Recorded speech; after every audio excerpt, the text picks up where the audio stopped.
Hello friends, welcome to Royal Study Circle. நீங்க நம்ம சேனல்ல என்ன பார்க்க போறோம் பாத்தீங்கன்னா கரண்ட் அஃபேர்ஸ் பொறுத்தவரைக்கும் நீங்க எப்படி படிக்கணும்னு பாத்தீங்கன்னா LAP method learning apply practice learn பண்ணணும். ஃபர்ஸ்ட் ஏதாவது ஒரு டாபிக் எடுத்தீங்கன்னா அதை நல்லா படிக்கணும். அடுத்து அதை அப்ளை பண்ணணும். அப்ளை பண்ணிட்டு அதுக்கப்புறம் அதை ப்ராக்டிஸ் பண்ணணும். ஓல்டு கொஸ்டின் பேப்பர்ஸை ப்ராக்டிஸ் பண்ணணும். அதாவது PYQ ப்ரீவியஸ் இயர் கொஸ்டின் பேப்பர்ஸை நீங்க ப்ராக்டிஸ் பண்ணணும். We have to handle the failures with stout heart. Do something, come up to the level and kick that. You can be very ambitious in what you tackle. நீ நம்ம பார்க்க போற topic என்னன்னு பாத்தீங்கன்னா caste based enumeration census. Caste based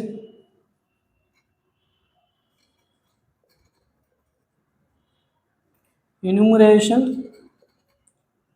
census. First நம்ம இந்த caste based census பார்க்கறதுக்கு முன்னாடி enumeration censusனா என்னன்னு பார்க்கணும். சென்சஸ்னா என்ன?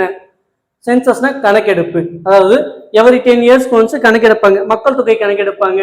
அப்புறம் வேற என்ன கணக்கெடுப்பாங்க? மக்கள் தொகை, அப்புறம் ஹவுசிங் வீடுகள் எத்தனை இருக்குன்னு சொல்லி கணக்கெடுப்பாங்க. பாப்புலேஷன்ஸ் பிளஸ் ஹவுஸ், இது இப்படிதான் கணக்கெடுப்பாங்க. ஓகே, சென்சஸ் முதல்ல சென்சஸ் எப்போ எடுத்தாங்கன்னு பார்த்தீங்கன்னா ஃபர்ஸ்ட் சென்சஸ் எப்பன்னு பார்த்தீங்கன்னா 1872ல ஃபர்ஸ்ட் சென்சஸ் எடுத்தாங்க. எப்படின்னா நான் சின்க்ரோனஸ்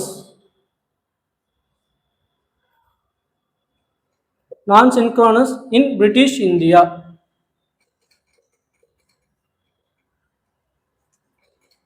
அதாவது பிரிட்டிஷ் இந்தியாவில் நான் சின்க்ரனைஸ்னா என்னன்னு பார்த்தீங்கன்னா அந்த ஒரு சில பகுதியை மட்டும் எடுத்தாங்க சென்சஸ். எப்படின்னா பிரிட்டிஷ் இந்தியாவில் பிரிட்டிஷ் ரூல், அப்போ வந்து இந்தியாவை பிரிட்டிஷ் தான் ரூல் பண்ணிட்டு இருந்தாங்க. அப்போ வந்து பார்த்தீங்கன்னா அங்கங்கே ஒரு சில பகுதியை மட்டும் எடுத்துட்டு இருந்தாங்க. எப்பன்னு பார்த்தீங்கன்னா 1872. இது வந்து ஓல்டு கொஸ்டின் பேப்பர்ல கூட கேட்பாங்க. எப்படி கேட்பாங்கன்னா 1872ல நான் சின்க்ரனைஸ் பிரிட்டிஷ் ரூல். இப்போ வந்து முன்னெல்லாம் ஓல்டு கொஸ்டின் பேப்பர் எப்படி கேட்டாங்கன்னு பார்த்தீங்கன்னா வெறும் ஒன்லைனாவே கேட்டுட்டு இருந்தாங்க. இப்போ வந்து எப்படி கேட்பாங்கன்னு பார்த்தீங்கன்னா அசஸிங் ரீசனிங் அசஸிங் ரீசனிங் மெத்தட்ல தான் கேட்பாங்க. எப்படின்னு பார்த்தீங்கன்னா இப்போ எல்லாமே TNPSC வந்து அப்டேட் ஆயிட்டாங்க. அதனால அசஸிங் ரீசனிங் மூலியமா தான் கேட்பாங்க. அடுத்து ஃபர்ஸ்ட் சென்சஸ் எப்போ எடுத்தாங்க? பை ஆல் இந்தியா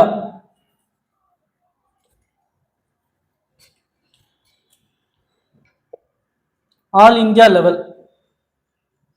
அதாவது இந்தியா லெவல்ல எப்ப சென்சஸ் எடுத்தாங்கன்னு பாத்தீங்கன்னா 1881 பை சின்க்ரோனைஸ் சொல்லுவாங்க. இது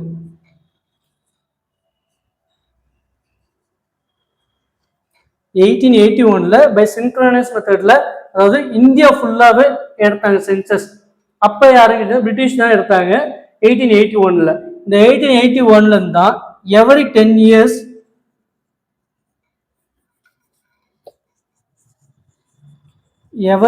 இயர்ஸ்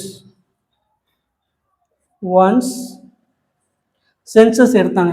இந்த எவரி 10 இயர்ஸ் ஒன்ஸ் எப்பலேருந்து எந்த வருஷத்துல இருந்து 10 இயர்ஸ் சென்சஸ் எடுப்பாங்கன்னு கொஸ்டின் கேட்பாங்க.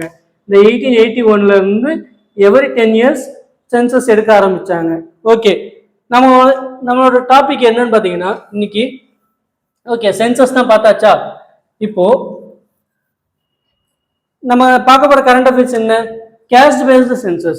அதாவது ஃபர்ஸ்ட் caste based census எப்போ எடுத்தாங்கன்னு பார்த்தீங்கன்னா 1931. லாஸ்ட் caste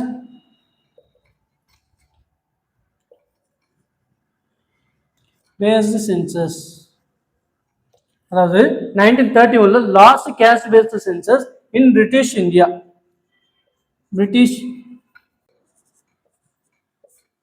பிரிட்டிஷ் இந்தியாவில் லாஸ்ட் கேஸ்ட் பேஸ்ட் சென்சஸ் எப்போ எடுத்தாங்கன்னு பார்த்தீங்கன்னா 1931ல ஆல் கேஸ்ட் கவர்டு, எல்லா கேஸ்டையும் கவர் பண்ணாங்க. ஆல் கேஸ்ட் கவர்டு, அதாவது எல்லா சமூகத்தையும் கவர் பண்ணி எடுத்தாங்க. எப்பன்னு கேட்டீங்கன்னா 1931. இது வந்து ரிப்பீட்டடாக கேட்குற question. Last year old question பேப்பர்ல கூட இந்த கொஸ்டின்ஸ் கேட்டிருக்காங்க.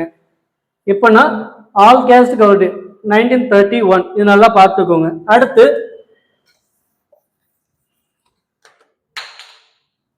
1951ல் என்ன பண்ணாங்கன்னு பார்த்தீங்கன்னா 1951ல் கேஸ்ட் கவர்டு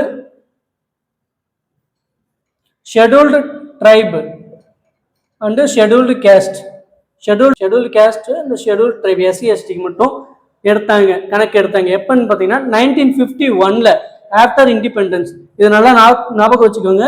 1951ல் பார்த்தீங்கன்னா எஸ்சி எஸ்டி மட்டும் கவர் பண்ணாங்க. Scheduled tribe and scheduled caste, இந்த கேஸ்ட் மட்டும் கவர் பண்ணி எடுத்துட்டு இருந்தாங்க. ஓகே, அப்புறம் 2011ல் social economics and caste census, எஸ்இசிசின்னு சொல்லுவாங்க, social economics and caste census. இது எப்போ எடுத்தாங்கன்னு பார்த்தீங்கன்னா 2011ல். அதில் வந்து பார்த்தீங்கன்னா இந்த கேஸ்ட் டேட்டா மட்டும், கேஸ்ட் சென்ஸ் டேட்டா மட்டும் என்ன பண்ணாங்கன்னா எடுக்கல. ஏன்னு கேட்டிங்கன்னா சம் கிளாசிஃபிகேஷன் இஷ்யூனால அது எடுக்காம அந்த டேட்டா வெளியே விடலை. சரி, சோஷியல் எக்கனாமிக்ஸ் மட்டும் கவர் பண்ணி எடுத்தாங்க. இந்த சோஷியல் எக்கனாமிக் மூலம் என்னென்ன பெனிஃபிட் பார்த்தீங்கன்னா நிறைய ஸ்கீம்ஸ், இது மூலமா நிறைய ஸ்கீம்ஸ் வந்தது. என்னென்ன? For example PM Awas Yojana, PM Awas Yojana, இந்த மாதிரி நிறைய ஸ்கீம்களுக்கு இந்த சோஷியல் எக்கனாமிக் யூஸ் ஆச்சு. இது எப்பன்னு கேட்டீங்கன்னா 2011ல். அதனால இது நல்லா பார்த்துக்கோங்க. இந்த டேட்டாஸ்லாம் கன்ஃபார்ம் கேட்கறது வாய்ப்பு இருக்கு. இந்த டேட்டாஸ் நல்லா வச்சுக்கோங்க. 1931, 1951, அடுத்து 2011. இப்போ 2021ல் பார்த்தீங்கன்னா ஃபர்ஸ்ட் டைம் 2021ல் சென்சஸ் போஸ்ட்பாண்ட் ஆயிடுச்சு. சென்சஸ் போஸ்ட்பாண்ட், சென்சஸ் வந்து 2021ல் போஸ்ட்பாண்ட் ஆயிடுச்சு. டியூரிங் ஏன்னு கேட்டீங்கன்னா கோவிட் பேண்டமிக்னால, COVID-19 பேண்டமிக்னால என்ன ஆச்சுன்னா 2021ல் வந்து சென்சஸ் போஸ்ட்பாண்ட் ஆயிடுச்சு. First time after independence. இதனால ஞாபகம் வச்சுக்கோங்க. ஆஃப்டர் இண்டிபெண்டன்ஸ் சென்சஸ் ஏன் போஸ்ட்பாண்ட் ஆயிடுச்சுன்னு கேட்பாங்க. ஏன்னு கேட்டீங்கன்னா கோவிட்-19 பேண்டமிக் பீரியட் அப்படின்னு சொல்லுவாங்க. இதனால ஞாபகம் வச்சுக்கோங்க.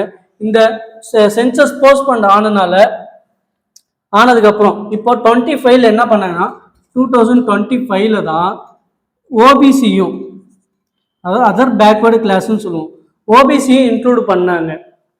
2025ல் ஓபிசியும் சென்சஸ் எடுக்கணும் அப்படின்னு சொல்லியிருக்காங்க கவர்மெண்ட்ல. இந்த எப்பன்னு கேட்பாங்க, ஓபிசி எப்போ இன்க்ளூட் பண்ணாங்கன்னு கேட்பாங்க. இது நல்லா பார்த்துக்கோங்க. ஓகே, இந்த சென்சஸ்ல யார் எடுப்பாங்கன்னு தெரியுமா? Who conduct it? சென்சஸ் வந்து யார் எடுப்பாங்கன்னு பார்த்தீங்கன்னா ரிஜிஸ்ட்ரார் ஜெனரல் அண்டு சென்சஸ் கமிஷனர்னு சொல்லிட்டு 2 பேர் இருப்பாங்க. Registrar general and census commissioner. அப்புறம் இது எந்த மினிஸ்ட்ரி கீழே வருது? சென்சஸ் எந்த மினிஸ்ட்ரி கீழே வருதுன்னு பார்த்தீங்கன்னா மினிஸ்ட்ரி ஆஃப் ஹோம் அஃபேர்ஸ், அதாவது உள்துறை அமைச்சர். சென்சஸ் வந்து எந்த மினிஸ்ட்ரின்னு கீழே கேட்டாங்கன்னா ஹோம் மினிஸ்டர். ஓகே, இந்த சென்சஸ், அதாவது இந்த சென்சஸ் வந்து எந்த லிஸ்ட்ல இருக்கு? இப்போ சப்ஜெக்ட் மேட்டர்ல மொத்தம் 3 லிஸ்ட் இருக்கு. Union list, list 1, list 2, list 3. ஓகேவா? இந்த லிஸ்ட் 1 வந்து யூனியன் லிஸ்ட், இது வந்து ஸ்டேட் லிஸ்ட், இது வந்து கன்கரண்ட் லிஸ்ட். ஓகேங்களா? இப்போ இந்த 3 லிஸ்ட்லயும் இப்போ வந்து பாத்தீங்கன்னா சென்சஸ் வந்து ஸ்டேட்லயும் எடுப்பாங்க, சென்ட்ரல்லையும் எடுப்பாங்க. இந்த 3 லிஸ்ட்ல எந்த லிஸ்ட்ல வந்து சென்சஸ் வருதுன்னு தெரியுமா? ஓகே, என்னன்னா யூனியன் லிஸ்ட்ல தான் சென்சஸ் வரும். ஓகேங்களா? கன்கரண்ட் லிஸ்ட்ல வராது, யூனியன் லிஸ்ட்ல தான் சென்சஸ் வரும். சென்சஸ்க்கு ஒரு ஆக்ட் இருக்கு, அதாவது சென்சஸ் ஆக்ட். இந்த ஆக்ட் நல்லா ஞாபகம் வச்சுக்கோங்க. Census act 1948. இந்த ஆக்டை நல்லா ஞாபகம் வச்சுக்கோங்க, இது ரொம்ப முக்கியம். இந்த ஆக்ட் கேட்பாங்க கண்டிப்பா இந்த எக்ஸாம்ல. இந்த வாட்டி இந்த குரூப் 2ல இந்த ஆக்டும் கேட்பாங்க. இது ப்ரீவியஸ் இயர்ல கேட்டிருக்காங்க. Census act 1948. ஓகேவா? இந்த ஆக்ட்ல என்ன சொல்லியிருக்காங்கன்னா powers to conduct to union government தான் என்ன பண்ணணும்னா சென்சஸ் எடுக்கணும்னு சொல்லியிருக்காங்க. அதனால இது லிஸ்ட் 1ல எந்த லிஸ்ட் 1ல பார்த்தீங்கன்னா மொத்தம் 97 இருக்கு, 97 சப்ஜெக்ட்ஸ் இருக்கு.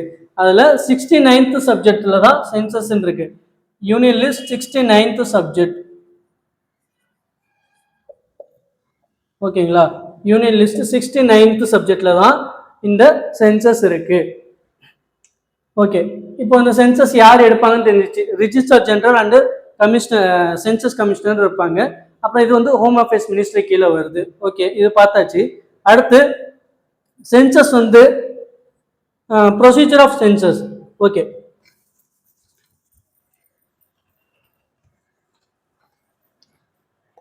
அடுத்து பார்த்தீங்கன்னா சென்சஸ் எப்படி எடுப்பாங்க.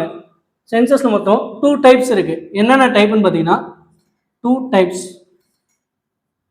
என்னென்ன டைப்னு பார்த்தீங்கன்னா ஒன்று ஹவுசிங்கு,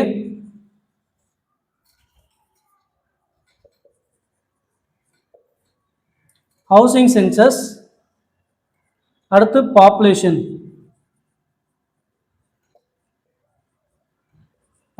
சென்சஸ்.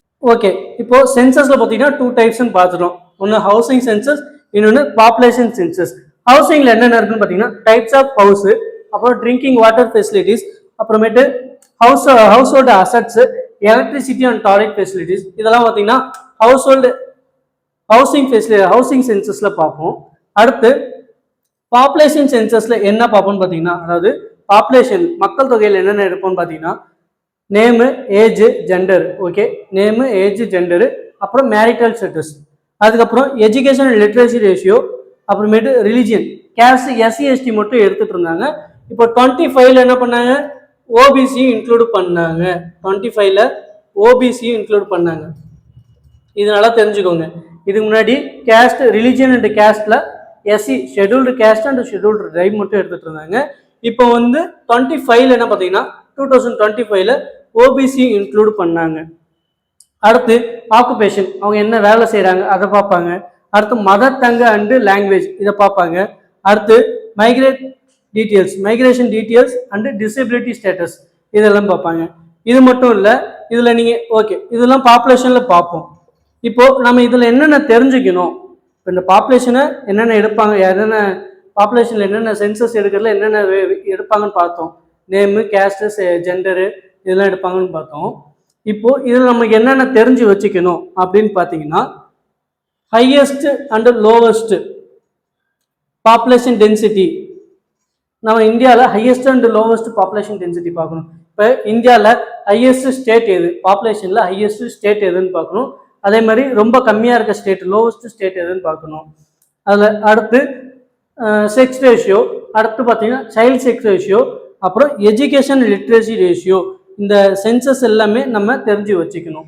இப்போ ஹையஸ்ட் நம்ம இந்தியாவில் பார்த்தீங்கன்னா ஹையஸ்ட் ஸ்டேட் என்ன இருக்குன்னு பார்த்தீங்கன்னா டெல்லி. டெல்லியில் மொத்தம் பர் ஸ்கொயர் கிலோமீட்டருக்கு 11,330. ஒரு கிலோமீட்டருக்கு ஒரு ஸ்கொயர் கிலோமீட்டர் எவ்வளோ இருக்கான்னு பார்த்தீங்கன்னா 11,330 பர்சன்ஸ் இருக்காங்க ஒரு ஸ்கொயர் கிலோமீட்டரில். இல்லை டெல்லி தான் டாப்பில் இருக்குது. டெல்லி வந்து யூனியன் டெரிட்டரி. அடுத்து பார்த்தீங்கன்னா ஸ்டேட்டில் பார்த்தீங்கன்னா பீகார் தான் ஃபர்ஸ்ட்ல இருக்குது. 1130 இருக்குது டெல்லியில், பீகாரில்.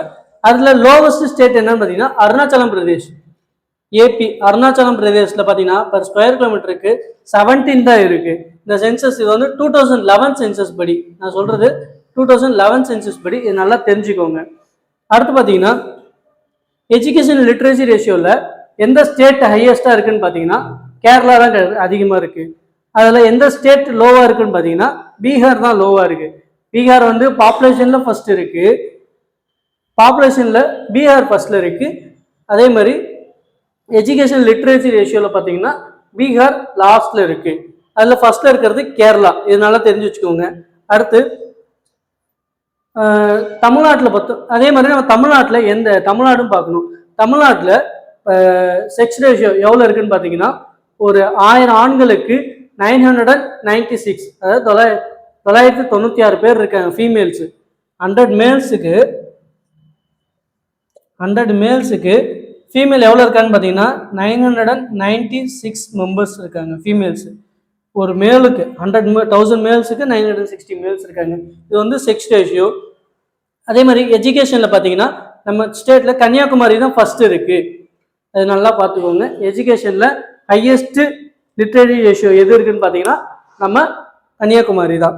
ஓகே, இது வந்து ரொம்ப முக்கியமான இந்த சென்சஸ்லாம் நீங்கள் நல்லா பார்த்துக்கோங்க. அதே மாதிரி இந்த கேஸ்ட் பேஸ்டு எனுமரேஷனில் 25ல ஓபிசி ஆட் பண்ணியிருக்காங்க, இது நல்லா பார்த்துக்கோங்க. அப்புறம் இந்த 1931 என்ன பண்ணாங்க, எல்லா கேஸ்டையும் கவர் பண்ணி எடுத்தாங்க. சென்சஸ் கேஸ்ட் எல்லா கேஸ்டையும் கவர் பண்ணாங்க, எல்லா சமூகத்தையும் கவர் பண்ணி எடுத்தாங்க. இப்போ வந்து 1951 என்ன பார்த்தீங்கன்னா எஸ்சி எஸ்டி ஆட் பண்ணாங்க. இது கன்ஃபார்ம் ஓல்டு கொஸ்டின் பேப்பர்ஸில் கேட்டிருக்காங்க. இந்த 1931 எல்லா கேஸ்டையும் கவர் பண்ணது எல்லாமே ஓல்டு கொஸ்டின் பேப்பர்ஸில் கேட்டிருக்காங்க, நல்லா பார்த்துக்கோங்க. தேங்க்யூ.